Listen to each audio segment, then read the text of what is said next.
There was a day that I became wealthy. I'll tell you the day, I know that day I was rich. I was broke.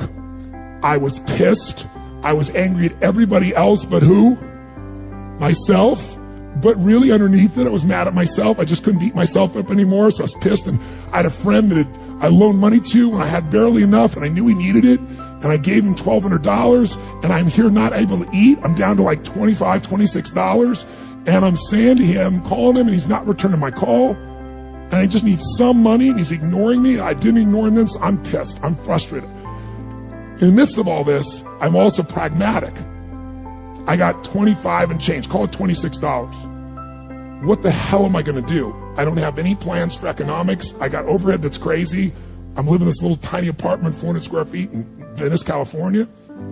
So I thought, okay, when I was totally broke early on, when I was 17, I used to save my money up and go to the smorgasbord and load up for Christmas, load up for the week.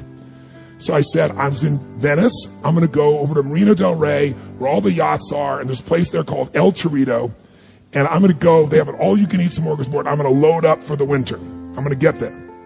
So I didn't drive there because I wasn't gonna spend the gas to get there. Plus I needed to walk, so I walked there.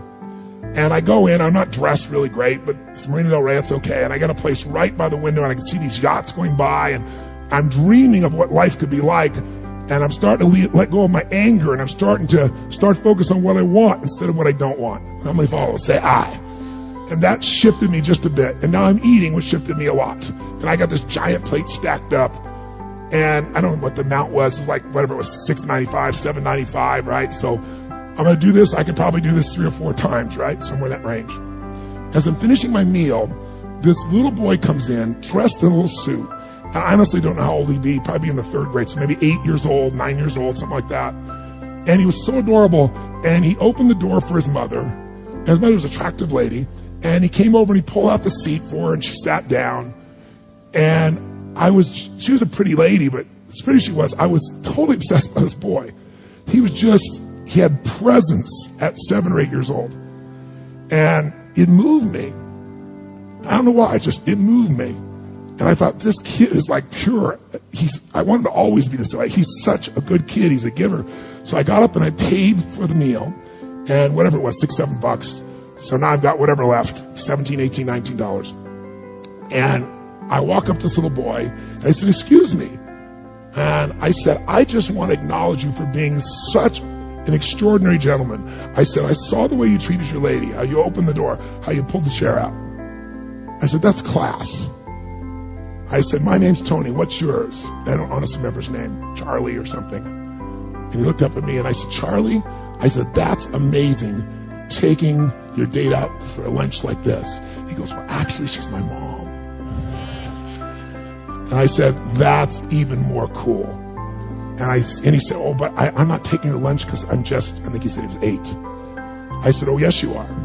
I had no plan for this. I just reached in my pocket. I took all the money I had left, $17, $18, $19, and I put it on the table. I said, you're taking her to lunch. He looked up at me and he goes, I can't take that. I said, sure you can. He said, why? Because I'm bigger than you are. And he smiled real big, and I didn't even look at his mom. I just turned and walked away. And I didn't walk out of that door. I flew home. I should have been freaking out. How the f am I going to eat? But I didn't. I flew because something inside of me had finally got past scarcity.